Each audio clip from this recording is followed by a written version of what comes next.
말씀으로 우리 함께 오늘 또 시작했으면 좋겠습니다.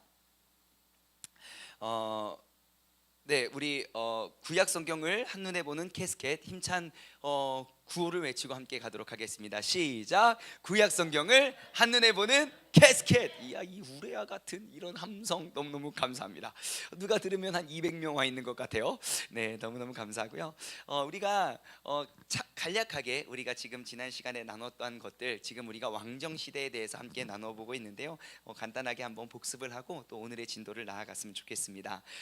이제 왕정기 시대는요, 기원전 1050년에서 586년까지 이어지게 됩니다. 그런데 1050년부터 930년에 북이스라엘과 남유다로 나라가 쪼개지게 되죠. 이유가 무엇입니까? 무엇 때문이죠? 솔로몬이 하나님의 말씀에 불순종하고, 그 솔로몬이 하나님께서 경고하고 또 다윗이 죽기 전에 막 예언의 막 유언을 남겼던, 너 정말로 주님의 말씀을 의지하고 신뢰하고 따르면 천대 이르러 정말 복을 줄 거지만 그 여호와의 말씀을 떠나고 버리면 그 책임 못 져라고 했는데, 이 솔로몬이 처음에는 한창 잘 나가다가 이제 언제부터 이제 여자를 너무너무 좋아해가지고 부인을 700명을 두고 첩을 300명을 대서 1000명을 채웠다는 거 아닙니까? 그래가지고 그 이제 타락한 모습을 보고 하나님이 이제 나라를 갈르셨습니다. 자, 그래서 930년부터 북이스라엘은 몇 년도에 멸망하나요? 기원전 722년. 네, 722년에 북이스라엘이 멸망을 하고요. 남유다는 기원전 586년. 예, 그래서 저는 옛날에 486 컴퓨터, 586 컴퓨터 그렇게 외웠다고 했어요. 그거 진짜 안 잊어버립니다. 그래서 기원전 586년에 이제 멸망을 향해 가고 있습니다. 우리가 지금 남유다에 대해서 함께 나눠보고 있는데요. 예, 남유다의 특징, 남유다는 항상 파란 왕관. 아무리 잘못하고 죄짓고 또 못하고 또 못살게 하나님의 말씀을 다 떠나보려도 그 인간이 하나님의 정하신 그 약속을 그 거스르거나 그것을 잘라버릴 수 없다는 사실을 우리가 나눠보았습니다. 그래서 왜냐하면 하나님께서 아브라함을 통하여, 그리고 또 모세를 통하여 또 약속하셨고, 그리고 또 다윗을 통하여 약속하셔서 내가 너로 말미암아 그 왕위가 끊어지지 않겠다. 예, 그 약속 때문에 그래서 파란 그 자손이 계속 이어가고, 우리가 이제 오늘은 특별히 시간이 되는 한도 내에서 우리가 이제 또 여러 명의 선지자들을 우리가 쭈루루루루루 함께 나눠보길 원해요. 그래서 우리가 한번 읽어보고 넘어갈게요. 그리고 한 명 한 명 우리가 그 선지자들에 대해서 이렇게 한번 이야기 나눌 때 기억이 날 겁니다. 자, 우리 남유다에서 활동했던 선지자, 아니 우리 북이스라엘부터 한번 해볼까요? 북이스라엘 때 활동했던 선지자 5명을 기억해달라고 했습니다. 누구였죠? 시작. 엘리야, 엘리사, 호세아, 요나, 나훔이죠. 아모스, 우리 그때 누구 배웠죠? 아모스, 호세아, 요나. 나훔은 이따가 나옵니다. 아모스, 호세아, 요나. 다시 한번 시작. 엘리야, 엘리사, 아모스, 호세아, 요나. 다시 한번요. 북이스라엘에서 활동했던 선지자입니다. 시작. 엘리야, 엘리사, 아모스, 호세아, 요나. 이 5명만 기억하시면 되고요. 나머지 남유다는 조금 많습니다. 한번 우리가 이름을 한번 우리가 읽어볼게요. 시작. 이사야, 미가, 스바냐, 예레미야, 요엘, 하박국, 나훔, 에스겔, 다니엘입니다. 자, 한 번만 더 읽어볼게요. 시작. 이사야, 미가, 스바냐, 예레미야, 요엘, 하박국, 나훔, 에스겔, 다니엘입니다. 그래서 우린 지난 시간에 이사야에 대해서는 이야기 나눴던 것 같아요. 이사야 선지자의 사명은 뭐였습니까? 눈이 멀고 귀가 닫히고 마음이 굳어진 백성들에게 야, 니들 상태가 그 모양이야 라고 선포했던 선지자죠. 그래서 우리가 딱 그냥 한 줄로 저기 빨간색으로 되어 있는 글씨랑 비슷한 글씨로 짜맞춰서 우리가 그 선지자의 가장 중요한 핵심들을 한번 나눠보았는데, 이것도 한 번씩만 읽어보면서 넘어갈게요. 자, 제가 이사야 하면 그 내용을 읽어주세요. 이사야. 네, 하나님의 방법이 보이지 않았어요. 눈이 닫히고 귀가 닫히고 또 마음이 굳어진 백성들은 하나님의 말씀과 그 뜻을 이해할 수가 없었어요. 미가 네, 그 지난주에 나눴죠. 이 불공정한 이 저울 기억나시죠? 자, 그 다음에 스바냐. 네네, 스바바바바 바짝 임박한 심판에 대해서 경고를 하고요. 예레미야. 네, 예루살렘이 무너질 것이라고 이야기합니다. 요엘. 요란한 생물, 그 중에 메뚜기가 요엘서에 등장을 해가지고 싹 쓸어가죠. 이스라엘 백성이 완전 그렇게 황폐해질 것을 암시하는 모습입니다. 자, 하박국. 네, 그래서 이제 거기서 나오는 이제 명언이 있죠. 오직 의인은 믿음으로 말미암아 살리라. 그 호세아의 그 믿음에 대한 외침을 누가 사용하나요? 신약 성경에 사도 바울이 로마서에서 사용합니다. 오직 의인은 우리가 의와 우리의 정의와 그러한 뭐 선행 우리 행위로 되는 것이 아니라 오직 믿음으로 말미암아 산다고 이 하박국 선지자의 말을 그대로 인용을 하죠. 자, 나훔은요, 니누에가 하나님의 심판을 받을 것이고요. 이제 나훔 여기 위에 있어가지고 제가 아까 헷갈렸어요. 자, 에스겔은 뭐죠? 시작. 네, 에스겔 때 이제 포로로 잡혀가고요. 이제 다니엘은요, 이제 포로로 잡혀간 이유입니다. 자, 다니엘은요, 다 멸망하는 세상 나라. 네, 지금 이렇게 한 번씩만 보고 넘어가시면 이따가 제가 설명할 때 기억이 나실 거예요. 자, 그리고 이제 남유다에 있는 우린 9명의 왕에 대해서 나눠볼 겁니다. 그 중에서 우리는 르호보암, 아사, 여호사밧, 히스기야, 아하스, 히스기야까지 나누어 보았고, 오늘은 므낫세부터 함께 나눠볼 건데요. 그 9명의 이름 역시 한번 그냥 읽어만 보고 넘어가도록 할게요. 남유다를 대표하는 9명의 왕들. 시작. 르호보암, 아사, 여호사밧, 아하스, 히스기야, 므낫세, 요시야, 여호야킴, 시드기야입니다. 한 번만 더 할게요. 시작. 르호보암, 아사, 여호사밧, 아하스, 히스기야, 므낫세, 요시야, 여호야킴, 시드기야. 제가 화면을 끄면 다 외우실 수 있겠죠? 자, 시작. 르호보암, 아사, 여호사밧, 아하스, 히스기야, 므낫세, 요시야, 여호야킴, 시드기야. 엄청 잘하시네요. 한 번만 더 보여주세요. 한 번만 더 보여주세요. 자, 이게 외우는 방법을 우리가 한번 찾아봅시다. 르호보암은 첫 번째 왕이니까 우리가 기억을 하죠. 그냥 르호보암 기억하고요. 르호보암이 솔로몬의 아들입니다. 그 다음에 아싸 한번 해주십시오. 르호보암 아싸 한 다음에 여호사밧 하고, 아하스, 히스기야, 므낫세는 아버지 아들입니다. 아하스 최악의 왕이었고요. 하나님이 심판할 때 끝까지 그냥 자기 고집했던 왕이고요.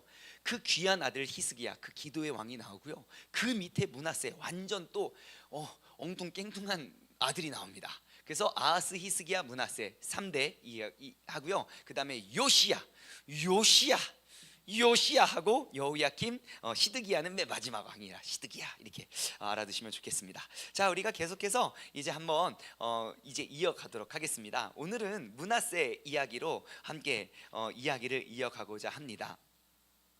므낫세는요, 이제 그의 아버지 히스기야가 죽은 다음에 이제 단독 궁주로 이제 왕권을 잡아서요, 44년 동안 나라를 다스립니다. 이게 30년 40년 이상 나라를 다스리는 왕이 그렇게 흔치 않아요. 그러니까 다시 말해 뭐 잘하든 못하든 그래도 오랫동안 44년 동안 나라를 이끌죠. 그런데 이 므낫세의 인생을 딱 한 줄로 요약하면요, 열왕기하 21장 2절, 열왕기하 21장 2절 말씀을 보면요, 므낫세가 어떻게 신앙생활을 나라를 다스렸는지 한 줄로 요약해놨어요. 제가 읽어드릴게요. 여호와 보시기에 악을 행하여 여호와께서 이스라엘 자손 앞에서 쫓아내신 이방 사람의 가증한 일을 따랐다 그래요. 네, 요시야가 21장인데요. 21장이요. 지나갔어요. 자, 므낫세는요, 그 이스라엘 왕 아합은 어떠한 사람이었죠? 북이스라엘의 최악의 왕이죠. 아합, 이게 기억하시면 돼요. 최악의 이게요. 자, 아합이 했던 대로 그 모든 것들을 다 다시금 그 우상들을 다 수입합니다. 근데 그의 아버지 히스기야 기억나십니까? 히스기야가 왕위에 딱 오르자마자 가장 먼저 했던 게 뭐죠? 성전을 청소했고요. 그리고 그 예배 제사를 회복했고요. 절기를 세웠고요. 그리고 났더니 이제 그 안에 있던 그 나라에 있던 모든 우상들을 다 쫓아다니면서 다 제거했거든요. 그런데 그 제거했던 모든 것들을 그 아들 므낫세가 다시금 다 회복하고 복귀를 시키는 거예요. 돌아다니면서. 그래서 히스기야가 헐어버린 산당을 재건하고요, 바알신을 또다시 바알신을 위한 제단을 또 쌓고요. 그것뿐만 아닙니다. 아세라 여신을 다시 숭배하고, 그리고 거기서 끝나지 않고 천체 그 별자리를 봐가면서 태양과 달과 별들을 위한 제단을 쌓고, 그러니까 할 수 있는 그런 모든 것들을 다 합니다. 그리고 나서 심지어 성전 안에서 하나님께 예배드릴 그곳에도 손으로 만든 아세라 목상을 세워놓고, 이곳은 더 이상 하나님의 영광을 위해 하나님께 예배드리는 그 예배 처소를 무너뜨렸어요. 자, 그러면 우리가 안 봐도 알 것 같지 않습니까? 다음에 어떠한 일들이 기다리고 있는지. 하나님의 진노와 심판이 기다리고 있겠지요. 예, 그래서 므낫세가 이렇게 아버지의 그 뒤를 이어서 믿음을 잘 이어갔으면 나라는 더 부강하고 더 잘 살게 되었겠지만, 아버지는 굉장히 훌륭했는데 아들이 참 이렇게 삐딱선을 타요. 그래서 므낫세가 다스리는 그때에 그 공동체 남왕국 전체의 그런 목숨이 위험에 처하게 됩니다. 그런데 이놈의 므낫세가 이거 유행인 것 같아요. 왜냐하면 우리의 욕심은 끝이 없거든요. 내가 이거 의지하다가 좀 마음이 채워지면 내가 그것만 의지하면 되는데, 하나님이 아닌 내가 세상에 무엇을 의지한들 열심히 의지하면요, 그걸 다 이루었다고 만족이 없습니다. 공허해요. 그래서 이것도 채우고, 그래도 공허하니까 이것도 채우고, 그래도 공허하니까 저것도 채워요. 지금까지만 봐도 그 므낫세는 막 나쁜 짓 엄청 많이 해서 하나님의 재앙과 심판이, 진노와 심판이 다가올 것에서 그치지 못하고요, 이제 본인 스스로도 공허하니까 막 점을 치러 다니고요, 막 사수를 행하고요, 또 요술도 행하고요, 그리고 신접한 여자와 그런 박수무당들을 막 쫓아다니면서 계속 따라갑니다. 그리고요, 무죄한 자의 피를 많이 흘려서 정말 그 예루살렘 땅이 그냥 피가 가득하게 됐고요. 그래서 백성들을 또 꾀어서 여호와께서 진멸하셨던 그런 모든 나라보다 더욱더 악한 나라로 만드는데 일조를 했습니다.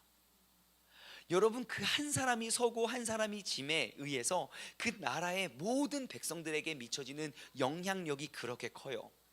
우리나라도 마찬가지고요, 우리의 삶도 마찬가지입니다. 정말 한 가정에 많은 가족 구성원들이 있지만, 정말 한 사람이 아프다든지 한 사람이 문제를 일으킨다면요, 정말 온 가족원들이 다 고생하잖아요. 그렇죠? 내가 그때 그 주식 그것만 아니었어도 하는 가정들이 한두 집입니까? 그죠?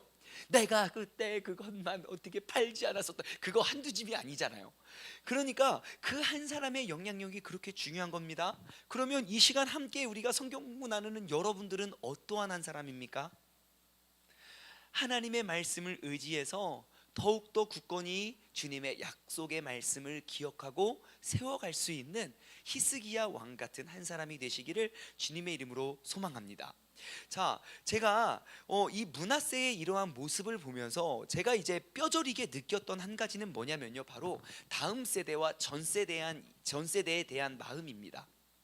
지금 이 나라가 지금 히스기야를 통하여 엄청나게 부강하고 잘 살게 되고 하나님이 회복하셨어요. 그런데 그 나라를, 그 무너뜨렸던 모든 산당을 세우는 데는 몇 년이 걸렸습니까? 딱 한 세대면 충분합니다. 아버지 세대에 아무리 크나큰 종교 개혁을 일으키고 모든 우상과 산당들을 다 무너뜨려도 그곳에 다시금 산당이 세워지는 데는요, 몇십 년, 몇백 년이 걸리지 않는다는 거예요. 한 세대만 잃어버리면 우리는 무너뜨렸던 그런 모든 곳에 우상이 그대로 앉아 있을 수 있다는 사실을 기억하시기 바랍니다. 그러면 우리의 다음 세대에도 너무너무 중요한 거예요. 내가 아무리 히스기야가 될지라도 내 자녀가 므낫세가 된다면, 내가 아무리 세웠던 그러한 아무리 세웠던 믿음의 기둥과, 그리고 아무리 우리가 부셨던 그런 모든 우상의 잔재들을 다시금 이렇게 세울 수 있다는 것이죠. 그러한 관점으로 이 오늘날 교회 내일의 모습을 보면 진짜 걱정되지 않습니까? 여러분, 우리가 오늘 이 저녁에 다시 한번 우리의 마음에 다짐했으면 좋겠어요. 내가 반드시 내 다음 세대까지는 우리가 책임져야죠. 아버지 다윗이 훌륭하니까 솔로몬이 아무리 못나도 하나님께서 책임져 주셨던 것처럼, 다른 건 몰라도 내가 내 자녀, 내가 내 다음 세대를 책임질 수 있는 그런 사람 되기를 소망합니다. 한번 우리 힘차게 오른손을 불끈 쥐고 내가 내 다음 세대를 책임지리라. 시작. 내가 내 다음 세대는 책임지리라. 시작. 아멘, 아멘, 아멘. 네, 우리가 꼭 그 다음 세대를 책임지어 나아갈 수 있는 사람 되길 소망합니다. 자, 지금 므낫세가 이렇게 나쁜 짓을 한다고 해서 하나님은요 즉각적으로 바로 그를 치지 않습니다. 이유가 뭘까요? 하나님은 왜 다 죄악되고 잘못된 것들 왜 계속 보고만 계시죠? 목적이 뭐예요? 하나님은 자비로우시고 인자하시고 인내가 가득하신 분이고, 언제든지 그들이 다시 돌아오기만을 기다리시는 분이거든요. 그래서 하나님은 이 모든 가증한 일을 보다가요 도저히 안 되겠어가지고 아수르 군대, 그 아시리아 있잖아요. 저 아수르 군대를 일으켜가지고 예루살렘을 치게 하십니다. 그때 므낫세가 바벨론의 포로로 잡혀가요. 므낫세가 바벨론 포로로 잡혀가가지고요 거기서 오만 고통과 고문을 다 당하잖아요. 여기서 대반전이 시작됩니다.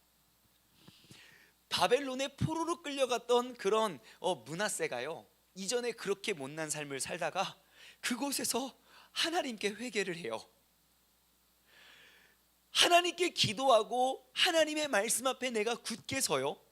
근데 너무너무 신기한 건 성경은 이렇게 이야기합니다. 역대하 33장 13절, 이거 한번 읽어보고 갈까요? 역대하 33장 13절. 므낫세가 그렇게 죄를 많이 짓고 지금 나쁜 짓 다 했거든요. 그런데 막판에 그 포로로 잡혀가서 너무너무 힘들고 괴로울 때 내가 무엇을 할 수 있을까? 역대하 33장 13절. 내일 뜰 것 같아요. 네, 떴어요. 33장 13절 함께 읽을게요. 시작. 기도하였으므로 하나님이 그의 기도를 받으시며, 잠깐 므낫세가 뭘 했다고요? 기도를 해요. 그런데 하나님께서는 뭐 하셨어요? 그의 기도를 받으시며 그의 간구를 들으시사 그가 예루살렘에 돌아와서 다시 왕위에 앉게 하시며, 므낫세가 그제서야 여호와께서 하나님이신 줄을 알았더라.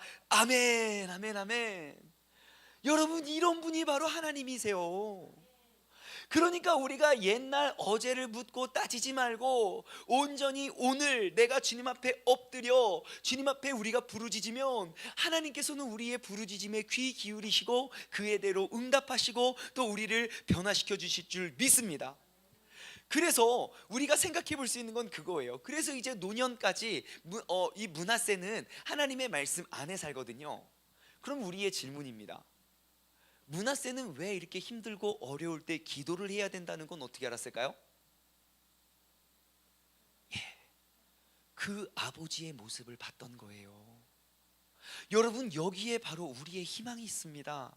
우리의 눈으로 보면 다음 세대 정말 답이 없어 보이고, 이놈 자식 내가 어떻게 이렇게 말씀도 안 읽고 성경도 안 읽고 교회도 안 가고 우리 그래죠. 하지만 그 다음 세대 자녀들은 다 보고 있습니다. 우리 엄마가 우리 아빠가 정말 힘들고 어려울 때 어떻게 그 어려움을 헤쳐나가는지, 우리 엄마가 우리 아빠가 정말 나라를 다 빼앗길 것 같은 정말 그러한 코로나의 위협 속에서도 어떻게 믿음 생활, 신앙 생활을 해왔는지 그들은 다 보고 있습니다. 어쩌면 므낫세는 아버지 히스기야가 못마땅했던 것 같아요.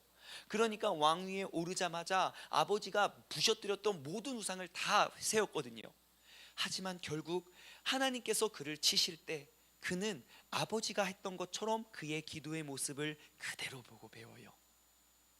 여러분 꼭 자녀들은요, 자녀들에게 보여주시길 바래요.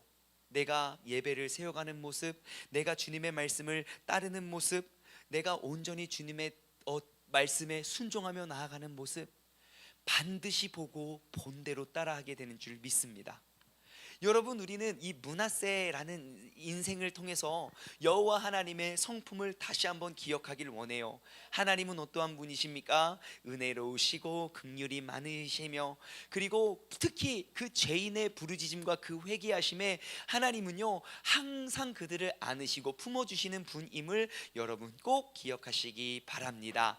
자, 그래서 이 므낫세에 대한 내용, 역사를 통해 하나님의 그 구원 계획은요, 정말 아무리 그 므낫세 같이 그냥 막 우상을 세우고 나쁜 짓을 해도 절대로 무너뜨릴 수 없다는 사실 여러분 꼭 기억하시고, 내가 아무리 죄인의 모습일지라도 내가 그 죄에 머물러 있지 않고 주님 앞에 엎드리면 주님께서 반드시 우리의 기도를 들어주신다는 사실을 기억하시기 바랍니다. 자, 므낫세가 44년 나라 다스리고요 죽고, 그 다음에 아몬이라는 왕이 섭니다. 므낫세의 아들 22살의 왕이 됐고요, 그의 아버지 처음에 했던 것과 똑같이 여호와 보시기에 악을 행했고요, 신하들이 반역을 일으켜서 2년 만에 죽습니다. 패스. 자, 그 다음에 아까 므낫세 다음 누구 이름이 기억나십니까? 요시야. 왜 이렇게 지혜로우세요? 대단한데, 우리 수요 성경 공부하면 머리가 점점 좋아집니까? 예, 요시야. 예, 그래서 이제 요시야에 대해서 한번 나눠보죠. 자, 요시야는요, 기원전 640년부터 609년까지 이제 대략 한 30년, 31년 동안 나라를 다스리는데요. 그때가 요시야, 여러분 요시야, 이 요시야를 꼭 기억하십시오. 요시야 때는요 남왕국의 최고의 기간입니다. 그러면 남왕국이 요시야는 좋은 왕이었을까요? 나쁜 왕이었을까요? 당연히 좋은 왕이죠. 그러니까 최고의 순간을 우리가, 너무 어렵습니까? 간단해요 여러분. 북이스라엘과 남유다, 하나님의 공식은 딱 하나, 하나님의 말씀을 순종하면 축복, 불순종하면 저주, 그 공식밖에 없어요. 그러니까 남왕국의 최고의 순간이었다. 그럼 요시야는 좋은 왕이었겠죠. 여러분, 이 시기에 여호와를 구하는 왕의 영도 아래 제일 큰 종교개혁이 일어납니다. 히스기야 때보다 더 큰 종교개혁이 일어나요. 자, 제가 한번 돌아볼게요. 조금만 생각해 볼게요. 자, 므낫세가 오랫동안 다스리고 44년 다스리고 죽어요. 그의 아들, 이름은 잘 기억 안 해도 돼요. 아몬이라는 사람이 몇 살 때 왕 됐다 그랬어요? 22살. 몇 년 다스리고 죽었다 그랬어요? 2년 다스리고 그 신하의 배신 당해서 죽어요. 그러면 요시야는 몇 살일까요? 그죠? 아버지가 24세에 돌아가셨어요. 요시야가 왕이 된 나이는 8살입니다. 8살 때 왕이 되어서요, 처음부터 한번 말씀 찾아볼까요? 역대하 34장 2절입니다. 역대하 34장 2절. 지금 오늘 32장, 33장, 34장 넘어가고 있어요. 역대하 34장 2절. 8살 때 왕이 되었던 그 요시야가 얼마나 지혜로운지 한번 봅시다. 자, 요시야를 간단히 보면 이렇게 설명할 수 있어요. 함께 읽을까요? 시작. 여호와 보시기에 정직하게 행하여 그의 조상 다윗의 길로 걸으며 좌우로 치우치지 아니하고. 자, 요시야가 어떠한 인물인지 아셨죠? 자, 요시야가 그렇게 좌우로 치우치지 아니하고 우리의 조상 다윗의 길대로 따라갑니다. 그리고 요시야가 나라를 다스린 지 8년째 되던 해, 그럼 요시야 몇 살입니까? 16이 됐겠죠. 왜 이렇게 지혜로우세요? 막 머리가 팡팡 돌아가는 것 같아요. 놀라워요. 자, 아무튼 16살이 되던 해에 그때부터 본격적으로 여호와의 뜻을 구하기 시작해요. 이제 내가 무엇을 하고 어떻게 해야 될지 이제 나이를 먹어가면서, 그리고 요시야가 통치한 지 20년 되던 해에 기원전 628년에 엄청나게 큰 종교 개혁을 시작해서 유다에 있는 모든 우상들을 다 제해해 버립니다. 누가요? 요시야가요. 그래서 바알과 아세라상 다 허물고요, 아로 새긴 형상들도 다 파괴하고요. 그리고 거기서 어떻게 이 거룩한 나라, 이 다윗의 나라, 하나님의 나라, 하나님이 약속하시고 하나님께 세우신 이 나라에서 이런 우상을 섬길 수 있느냐 해가지고 화가 나가지고 우상을 다 빻아서 가루로 만들어 가지고요. 그리고 우상들이 제사했던 그 무덤들에 다 뿌려버려요. 그거 어디 뭐랑 좀 비슷하지 않습니까? 옛날에 모세가 이제 시내산에 올라갔다가 금 송아지 만들으니까 그거 다 녹여가지고 다 마시라고 하잖아요. 네, 여러분 우상을 제거할 때는 야 이렇게 하지 말고 완전 다 가루를 만들어서 무덤에 다 뿌려버리시기 바랍니다. 자, 그래서 이제 무덤에 다 뿌리고요. 심지어 그 제사장들의 뼈까지 하나님의 제단에 태워서 예루살렘과 유다를 다 경건케 합니다. 그러니까 완전 뼈까지 완전히 회복하게 하는 것이죠. 그래서 이거는 꼭 기억하면 좋아요. 기원전 628년 628 625에서 3년 뒤인데 이거 어떻게 기억하지? 그럼 625만 기억나요 나중에? 아무튼 628년 기원전 628년에 엄청나게 큰 종교개혁이 일어나게 되지요. 그런데 우리가 주목해 봐야 될 것은요, 628년에 그런 종교개혁이 일어나기 한 해 전에 기원전 627년에 하나님이 예레미야 선지자를 준비시켜요. 그래서 다음 해네요. 그러니까 종교개혁이 일어난 바로 다음 해에 하나님이 예레미야 선지자, 여러분 예레미야 선지자가 뭐였죠? 그 내용 기억나십니까? 예루살렘이 무너질 것을 봐요. 예레미야는요, 예레미야가 있고 예레미야 애가가 있잖아요. 예레미야 애가는 너무너무 슬픈 눈물의 시예요.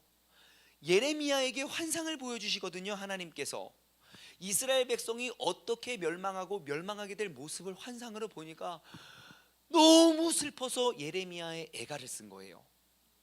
근데 지금 언제라고요? 요시야 때 크나큰 종교개혁이 일어난 그 다음 해에 하나님께서는 예레미야를 준비시켰다는 건 회복을 하긴 하지만 또다시 그 백성들이 무너질 것을 우리가 암시할 수 있죠.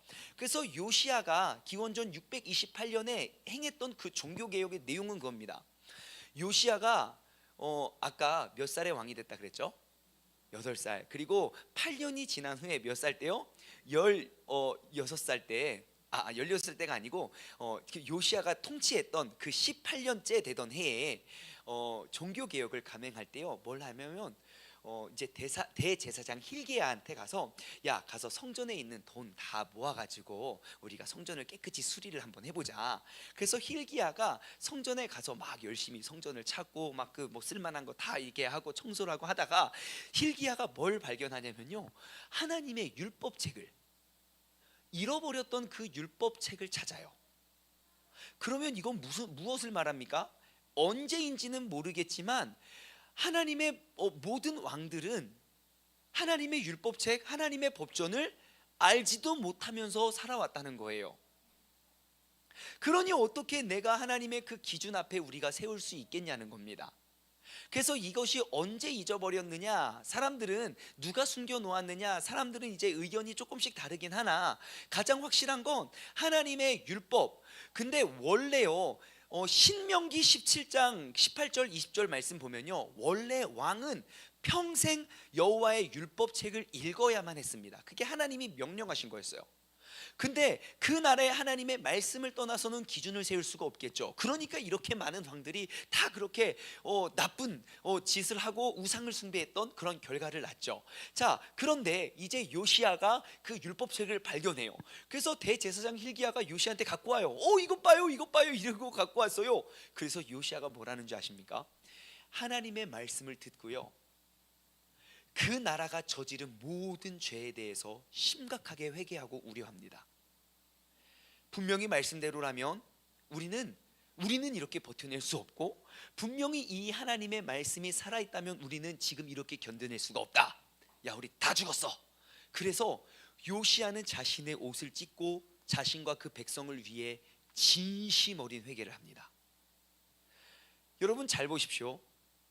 무엇을 발견하고 그가 회개가 시작됐습니까? 하나님의 말씀이에요. 여러분, 하나님의 말씀은요, 나로 하여금 더욱더 무릎 꿇고 회개하게 만드는 도구가 돼야 됩니다.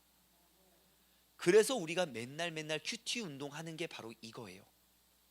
내 성경적인 지식을 아무리 쌓아도요, 내가 주님 앞에 죄인임을 고백하지 못하고 그 주님의 은혜가 나로부터 떠나가면요, 우리는 절대로 우리는 하나님 앞에 의롭다 칭함을 받을 수가 없어요. 우리가 매일매일 큐티하는 이유와 그 목적은 명확합니다. 하나님의 말씀을 듣고 우리의 죄를 발견하여 하나님 앞에 엎드리는 것. 그래서 매일매일 우리는 엎드려진 자로서 하나님의 은혜를 기억하고 나아가고 살아갈 수 있는 그런 믿음의 사람 되기를 주님의 이름으로 간절히 소망합니다. 열왕기하 22장 13절 말씀 보면요, 열왕기하 22장 13절 이렇게 기록되어 있습니다. 이제 요시야가 하는 말, 너희는 가서 나와 내 백성과 온 유다를 위하여 이 발견한 책의 말씀에 대하여 여호와께 물으라.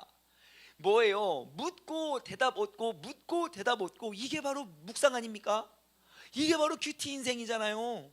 그 나라의 하나님의 말씀이 이제 심겨졌어요. 우리 조상들이 이 책의 말씀을 듣지 아니하며 이 책에 우리를 다음이요, 이 책에 우리를 위하여 기록된 모든 것을 행하지 아니하였으므로 여호와께서 우리에게 내리실 진노가 너무너무 크다. 여러분, 628년에 일어났던 그 종교 개혁의 시작점이 어디서부터 시작됐습니까? 하나님의 말씀을 세워가는 것. 여러분, 우리의 삶 속에 우리의 신앙이 무너지고 어지럽고 어려울 때 우리가 기억해야 될 것, 우리가 먼저 확립하고 세워야 될 것 무엇입니까? 하나님의 말씀을 세워가는 것. 매일매일 말씀 묵상의 삶을 다시금 다짐하고 나아갈 수 있는 여러분 모두가 되시길 소망합니다. 자, 이제 또 요시야가 다스릴 때 언약책에 있는 말씀을 계속 낭독을 합니다. 이거 한번 읽고 넘어갈까요? 역대하 34장 31절 32절입니다. 자, 요시야가 언약책에 있는 말씀을 계속 낭독하면서요, 그 이후에 어떠한 변화가 일어나느냐, 하나님의 백성들은 다시금 하나님과 그 언약의 시대로 돌아갑니다. 역대하 34장 31절 32절입니다. 역대하 34장 31절 32절. 자, 시작. 왕이 자기 처소에 서서 여호와 앞에서 언약을 세우되 마음을 다하고 목숨을 다하여 여호와를 순종하고 그의 계명과 법도와 율례를 지켜 이 책에 기록된 언약의 말씀을 이루리라 하고 예루살렘과 베냐민에 있는 자들이 다 여기에 참여하게 하매 예루살렘 주민이 하나님 곧 그의 조상들의 하나님의 언약을 따르니라. 예, 왕과 백성들은 이 엄숙한 의식을 거행하면서 언약의 조항들을 다 지키기로 맹세합니다. 내 맘대로 하나님의 말씀을 해석해 가는 것이 아니라 하나님의 말씀대로 나의 모든 뜻을 맞춰가는 것이죠. 여러분, 오늘날 우리는 어떠합니까? 하나님이 말씀하시는 대로 우리가 믿고 순종하고 따라갑니까? 아니면 하나님의 말씀 그거 내가 다 알아, 하지만 2020년에는 적용이 되지 않아 라고 해서 나의 뜻대로 그 하나님의 말씀을 새롭게 번역하십니까? 여러분, 우리가 우리의 인생의 온전한 회복은 다른 곳에 있지 않습니다. 우리의 말씀을 내 삶에 세우고 그 말씀대로 우리가 순종하며 나아가기를 소망합니다. 자, 그래서 이제 이러한 일들이 이제 율법을 따르기로 맹세한 다음에요, 이제 우상 숭배를 완전히 박멸하기 위한 조치를 취합니다. 누가요? 요시야가요.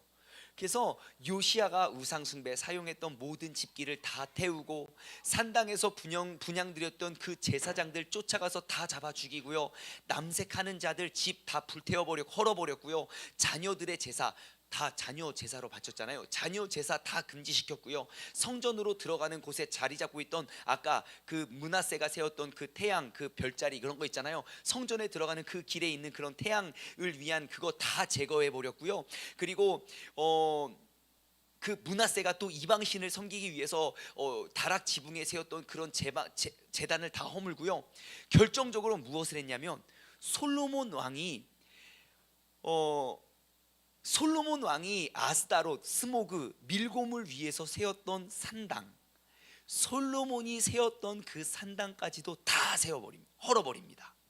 자, 잠깐만요. 솔로몬 때가 언제입니까? 우리가 왕정기 시대가 기원전 언제입니까?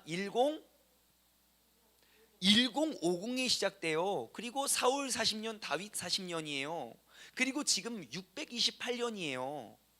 그러니까 지금 언제 세워졌어요? 대략 한 400년 전에 세워졌던 그 우상을 400년 동안 어떠한 왕도 파기하지 못했다는 거예요.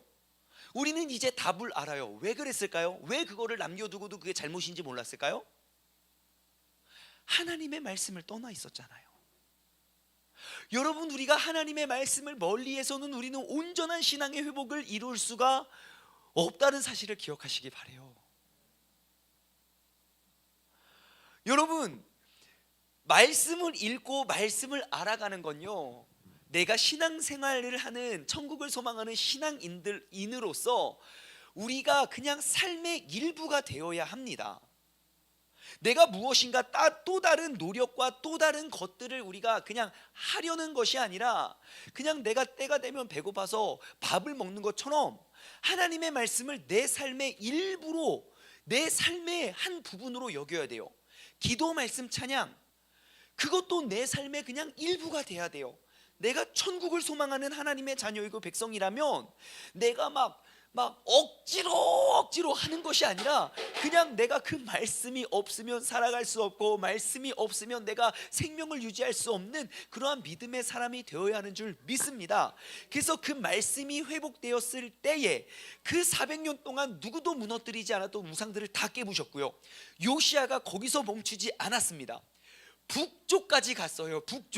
북쪽까지 다니면서요, 여로보암이 세웠던 거 있죠. 이거 두 개, 이거 있잖아요. 이것도 요시야가 무너뜨립니다. 이걸 어디 세웠죠? 단하고 베델에 세웠어요. 그곳에 가서요, 또 300년 전에 여로보암이 세웠던 그런 베델에 세운 이런 제단들도 다 무너뜨립니다. 그리고 이스라엘 사람으로 말미암아 죄를 짓게 했던 모든 상당들 다 무너뜨리고요, 그리고 북이스라엘의 수도가 어디였습니까? 사마리아예요. 사마리아에 남아있는 산당들도 다 죽였고, 그 산당의 제사장들 다 잡아 죽였고요, 그 뼈까지 다 제단 위에 올려서 다 불살라 버립니다. 이렇게 해서 요시야는 예전에 하나님의 사람이 예언했던 그 말씀대로 다 이루게 됩니다. 여러분, 하나님의 말씀을 우리가 읽으면요, 우리가 그 말씀의 생명력은 반드시 내 안에서 나의 마음과 생각을 바꾸고 나의 삶의 태도를 바꿔냅니다. 우리가 그 말씀이 우리의 삶에 온전히 회복되면요, 그 말씀의 열정은 결단코 내 안에 머물러 있다가 멈추지 않습니다. 그 말씀으로 말미암아 우리가 또 다른 사람에게 계속 그 말씀에 그러한 영향력이 미쳐진다는 사실, 그 말씀의 빛을 비추어낼 수 있는 우리 모두가 되길 소망합니다. 자, 지금 요시야가 무너뜨린 모든 우상과 산당들은요, 여러분 그거 보십시오. 요시야가 산당들과 우상들을 다 무너뜨려요. 어디에 있는 것들만 무너뜨리나요? 주님을 알지도 못하는 저기 막 이방 백성, 막 아수르 바벨론 쫓아다니지 않아요. 요시야가 회복했던 그러한 제단은 어디입니까? 하나님이 택한 그 이스라엘 백성들에게 주어진 사명이요. 그럼 우리가 무엇을 할 수 있습니까? 하나님께서 택하셔서 내게 예배드리길 원하시는 그 하나님의 백성들도 그 안에도 이렇게 수많은 우상들이 세워질 수 있고, 그 우상들이 300년 400년이 돼도 무너지지 않을 수 있다는 것입니다. 그러면 우리는 또 거룩한 믿음에 도전을 해야겠죠. 우리가 해야 될 사명은 무엇이겠습니까? 내 집안, 나뿐만 아니라 나아가 우리의 가정에 내려오던 그러한 모든 우상의 것들을 우리가 무너뜨리고 우리가 깨뜨릴 수 있는 능력의 사람으로 우리가 발돋움해야지요. 여러분 계속해서 기도하고 나아가십시오. 갑자기 가서 막 집안 다 풍비박산 내라는 것이 아니라, 주님 나에게 지혜를 주셔서 나도 요시아와 같은 한 명의 인생이 되겠습니다. 우리 가정에 300년 400년 내려왔던 그러한 음란의 저주를 끊어버리는 사람 되길 원합니다. 그러한 질병의 저주를 내가 잘라버리겠습니다. 내가 하나님의 말씀대로 굳건히 세워서 하나님께서 약속하신 그 약속의 말씀을 이루어낼 수 있는 믿음의 가정이 되겠습니다. 오늘 이 저녁에 그런 것들을 회복하고 나아갈 수 있는 믿음의 사람 되시기를 주님의 이름으로 소망합니다. 자, 이렇게 잘 흘러가면 좋으련만 627년에 기원전 1년이 지나고 627년에 하나님이 이제 예레미야 선지자를 부르십니다. 예레미야 선지자가 그 요시야 때에 사역했다는 점을 여러분 꼭 주목해 보시기 바랍니다. 예레미야는요 계속해서 그 유다에게 악한 길에서 돌아서라 너희는 이제 우상을 숭배하고 에게 막 그런 것들을 또 다 이야기해요. 다시 말해 그 요시야가 세웠던 이러한 것들, 그 아들 여호아스 악을 행하다, 여호야김 악을 행하다, 여호야긴 악을 행하다, 시드기야 악을 행하다 결국 멸망합니다. 그래서 하나님은 그 멸망을 보고만 있을 수 없어서 또다시 예레미야를 세웁니다. 하나님께서 요시야가 즉위하고 있던 그때에 예레미야를 세우신 이유가 무엇이겠습니까? 우리가 명확히 알 수 있는 건 그 요시야가 세웠던 그 나라, 그 율법과 그 약속들이 유지되지 못할 것을 암시하고 있죠. 그렇다면 여러분 우리가 우리 다음 때에게 꼭 남겨주고 심겨줘야 할 그것은 무엇이겠습니까? 하나님의 말씀을, 그 말씀이 꿀송이보다 달다는 것을 가르쳐줘야 돼요. 그것밖에 없어요. 우리가 어떻게 쫓아다니면서 얘 갖고 기도하라고 말씀을 하고 어떻게 그걸 하겠습니까? 하지만 이 여호와의 말씀이 정말 꿀송이보다 달다는 것을 우리가 심어준다면 그것이 더 유지가 되겠지요. 자, 그래서 우리 구약의 연대표를 보시면요, 이제 요시야 때 보면 저기 율법책이 있습니다. 왜냐하면 율법책을 발견함으로 그 나라 그 민족의 진정한 회복이 임했기 때문입니다. 자, 우리가 한 7분 더 남았는데요, 기지개를 한번 핍시다. 이제 다른 선지자로 넘어가기 전에.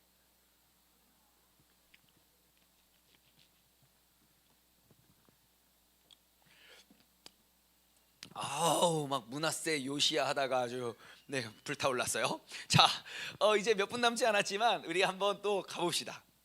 자, 이번에 살펴볼 사람은요 이제 선지자 시리즈입니다. 지금부터 이제 쭈루루루 선지자를 쭉 훑어갈 텐데 아까 우리가 했던 그것, 자 지금은 이제 선지자 스바냐에 대해서 나눠볼 겁니다. 선지자 스바냐.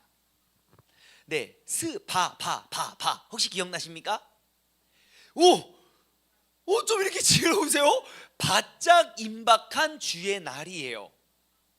바짝 임박한 주의 날. 자, 스바냐는요 주전 7세기 남왕국에서 활동했던 선지자입니다. 요시야 통치 기간에 예언을 합니다. 스바냐는 그 스바냐서를 이제 1장부터 쭉 읽으면요, 스바냐서를 메시지를 시작하면서 대홍수를 연상시키는 그런 언어들을 사용해요. 그래서 그들의 심판이 이제 바짝 임박했다. 그래서 이제 그 심판의 대상은 바로 유다다. 니들 이제 멀지 않았다라는 것들을 이야기해요. 그래서 스바냐 나중에 한번 읽어보세요. 스바냐 1장 1절부터 쭈르륵 읽으면요, 이제 너희들 이제 다 멸망하고 하나님이 심판하고 쓸어버릴 거야 라는 것들을 이야기해요. 그래서 우리가 스바냐서 1장 15절부터 17절 한번 볼까요? 스바냐 1장 15절에서 17절. 그래서 스바냐가 이야기하는 건 뭐냐면 이제 앞으로 임하게 될 그 여호와의 날, 그 여호와의 날은 어떠한 날이냐, 그 여호와의 날에 대한 개념을 심어주는데요, 15절에서 17절 읽어볼게요. 시작. 그날은 분노의 날이. 잠깐만요. 그 여호와의 날이 어떠한 날이라고요? 그날은 분노의 날이고 환난과 고통의 날이요, 황폐와 패망의 날이요, 캄캄하고 어두운 날이요, 구름과 흑암의 날이요, 나팔을 불며 경고하며 견고한 성읍들을 치며 높은 망대를 치는 날이로다. 내가 사람들에게 고난을 내려 맹인같이 행하게 하리니 이는 그들이 나 여호와께 범죄하였음이니라. 잠시만요. 하나님은요, 우리 미가서의 그 공의의 저울 추 기억나십니까? 하나님은 정직하신 분이고 공의로우신 분이기 때문에 심은 그대로 거두십니다. 그들이 여호와께 범죄를 심었더니 지금까지 설명해서 읽어봤던 그런 모든 것들, 그러한 일들이 벌어지게 될 거예요. 그래서 그 스바냐 선지자는요, 계속해서 이 배역하고 더러운 곳, 포악한 그 성읍에 이제 화가 있을 것이다 라고 경고를 하는데요, 그 경고가 귀에 들렸을까요? 안 들렸을까요? 안 들려요. 왜 그랬을까요? 마음이 무뎌졌어요. 왜 마음이 무뎌졌을까요? 말씀이 마음의 중심에 없어서요. 여러분, 하나님의 말씀 앞에 우리가 계속 엎드려지고 우리가 우리의 죄를 발견하고 우리가 하나님 앞에 엎드린 자가 된다면 어찌 하나님의 말씀이 내 삶을 안치겠습니까? 하지만 내 마음이 굳어지면 아무리 하나님의 말씀을 들어도 그 말씀이 내 삶을 깨어뜨리지 못한다는 사실을 기억하시기 바래요. 그래서 이제 스바냐는 그러한 심판을 경고하지만 또 이제 스바냐 뒤쪽으로 가면요, 하나님의 구속 계획이 그 심판에서 멈추지 않는다는 내용도 이야기합니다. 그래서 하나님의 심판의 목적이 분명히 있어요. 니들 한번 죽어라 하고 죽을 거라는 것만 예고하지 않고요, 그 다음에 또 일어날 회복에 대해서도 이야기합니다. 스바냐 끝. 자, 스바냐 뭐라고요? 바짝 임박한 주님의 날. 자, 그 다음은 나훔입니다. 자, 나훔 여기 있어요. 나훔이 어디로 가나요? 니누에예요. 그래서 나훔이니까요, 니누에가 멸망할 것이다. 나를 니로 조금 바꿔가지고 니훔 이렇게 해가지고 영어로 나훔이 네훔 뭐 이런 거예요. 그래서 이게 니훔이라고 니누에 이렇게 생각하시면 돼요. 자, 나훔도 남왕국의 기원전 7세기에 활동했던 선지자인데요, 하나님이 나훔에게 주셨던 메시지는 그 남유다를 위한 메시지가 아니라 그 니누의 백성이에요. 근데 100년 전에 니누의 백성에게 가서 또 설교했던 한 사람이 있었네요. 누구죠? 요나예요. 요나. 그런데 요나도 똑같이 야 니들 멸망할 거야 라고 메시지 정해. 니네 이제 40일 후에 명한대. 제발 좀만 회개만 하지, 좀 40일만 기다리면 니네 다 죽어. 그럼에도 불구하고 그렇게 성의 없이 설교했는데도 그들이 다 회개해요. 민족이. 나훔은요 가서 막 명확하게 설교해요. 그런데 그 100년 사이에 어떤 일이 벌어졌나요? 그들이 여호와의 음성이 들리지가 않아요. 그러면 물어볼 것도 없죠. 그 다음은 그곳에 심판이 가득하죠.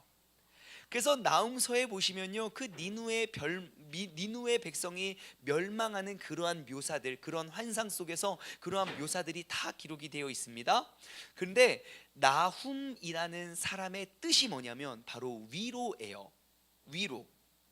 그래서 나훔이 선포한 그 위로의 말씀을 그들이 받아들였으면 정말 평화가 이르렀겠지만 결국 그 나라는 멸망하게 되지요. 그렇게 강대국이었던 아시리아가 멸망하고요, 그 다음에 바벨론 제국이 또 서게 됩니다.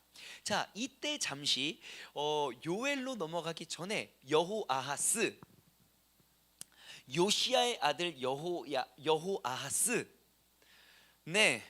요시야의 네 번째 아들이고요, 원래 그의 이름은 그냥 참고로 알아주세요. 원래 그의 이름은 살룸이었는데요, 이름을 왕위에 딱 올라서 여호아스라고 이름을 바꿔요. 23살의 왕이 됐고요, 여호와 보시기에 악을 행했어요. 오래 통치했을까요? 짧게 통치했을까요? 짧게 깔끔하게 석 달 통치하고 이제 끝납니다. 그래서 이제 여호아스는 애굽으로 끌려가서 그곳에서 죽게 돼요. 끝. 자, 선지자 요엘입니다. 요엘, 이 요상한 것들만 나누고 오늘 마치도록 하겠습니다. 자, 선지자 요엘, 요 뭐였죠? 요란한 생물이었어요. 자, 요엘 뭐라고요? 요란한 생물. 예, 그 요엘에 나오는 그 요엘서의 주인공은요, 메뚜기입니다. 메뚜기가 막 엄청나게 그런 모든 것들을 다 합니다. 자, 요엘은요, 예루살렘이 멸망하기 전에 사역한 예언자인데요, 남왕국의 종말이 임하기 바로 직전에 그 최후의 날의 모습에 대해서 이제 하나님이 선포하게 합니다. 그래서 그 요엘은 메뚜기 습격 사건, 지금 이제 메뚜기 때 아직도 지금 활동하고 있나요? 지금 어디쯤 가 있나요? 인도, 중국 계속 왔다 갔다. 중국 다음 한국 아니요? 아무튼 그 요상한 생물, 그 메뚜기가 지금 그게 이제 있는데요. 정말 우리가 그 메뚜기에 의해서 모든 곡식을 완전히 다 먹어버리는 그런 환상을 보거든요. 그래서 우리 학자들은 이게 진짜 메뚜기인지 아닌지, 혹은 이게 진짜 메뚜기인지 아니면 메뚜기 때처럼 많은 그런 군사일지 우리는 명확히 알 수는 없지만, 아무튼 하나님의 날, 그 심판의 날의 모습, 정말 모든 군사가 됐든 모든 벌레가 됐든 와서 그 모든 것들을 다 쓸어버리고 정말 남은 것들이 하나도 없고 결국 남겨진 건 그날은 캄캄한 어둠의 날.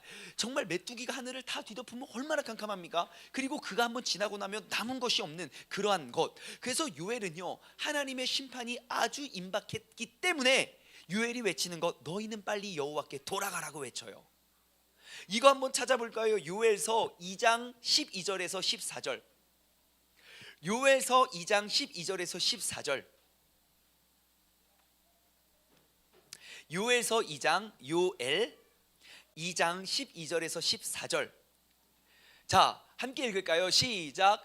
여호와의 말씀에 너희는 이제라도 금식하고 울며 애통하고 마음을 다하여 내게로 돌아오라 하셨나니, 너희는 옷을 찢지 말고 마음을 찢고 너희 하나님 여호와께 돌아올지어다. 그는 은혜로우시며 자비로우시며 노하기를 더디하시며 인애가 크시사 뜻을 돌이켜 재앙을 내리지 아니하시니, 주께서 혹시 마음과 뜻을 돌이키시고 그 뒤에 복을 내리사 너희 하나님 여호와께 소재와 전제를 드리지 아니할 자는 누가 알겠느냐. 그래요.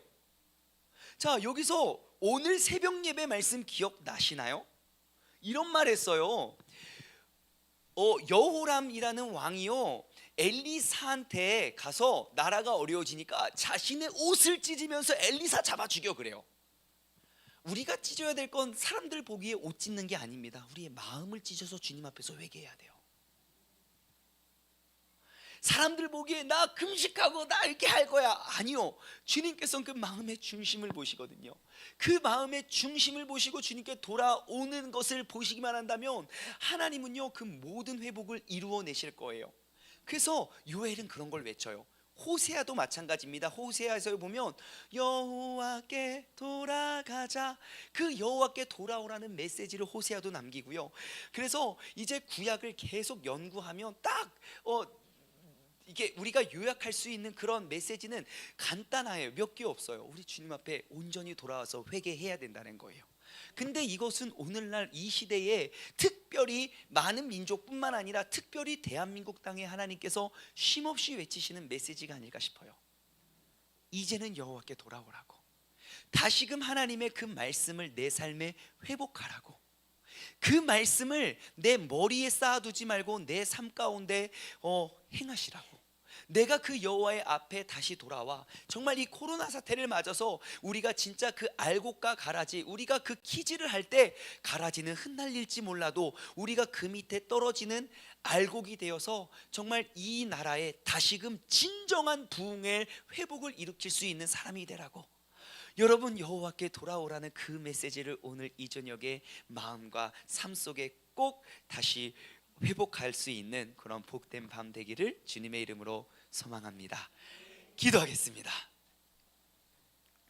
하나님 아버지, 감사합니다. 오늘 이 저녁에 또 남왕국에 섰던 그런 모든 왕들과, 그리고 남왕국에 활동했던 그러한 이제 선지자들의 삶의 모습을 통해서 계속 쉼없이 반복되는 메시지를 받았습니다. 하나님, 우리가 기억해야 될 것, 주님 앞에 돌아와 엎드려야 할 것, 주님 앞에 돌아와 엎드리는 우리의 모습은 하나님의 말씀을 다시 한번 내 삶, 내 마음속 그 중심에 세우고 그 말씀이 가르친 대로 내가 따르고 순종하며, 혹시 내 삶에, 혹시 내 가정에, 혹시 내 주변에 우상들이 세워져 있다면 그것들 하나씩 하나씩 다 제거하여 하나님께 기쁨이 되고 하나님께 영광을 올려드리고, 특히 하나님께서 복 주시고 책임지시는 그러한 복된 약속의 주인공이 오늘 이 저녁에 있는 우리 모두가 되게 하여 주옵소서. 감사드리오며 이 모든 말씀 살아계신 예수 그리스도의 이름으로 기도드리옵나이다. 아멘. 주기도문으로 우리 수요 성경 공부를 마치도록 하겠습니다. 하늘에 계신 우리 아버지여, 이름이 거룩히 여김을 받으시오며 나라에 임하옵시며 뜻이 하늘에서 이루어진 것 같이 땅에서도 이루어지리이다. 오늘날 우리에게 일용할 양식을 주옵시고 우리가 우리에게 죄 지은 자를 사하여 준 것 같이 우리 죄를 사하여 주옵시고 우리를 시험에 들게 하지 마옵시며 다만 악에서 구하옵소서. 나라와 권세와 영광이 아버지께 영원히 있사옵나이다. 아멘. 아멘. 수고하셨습니다. 다음 주 이 시간에 다시 뵙도록 하겠습니다.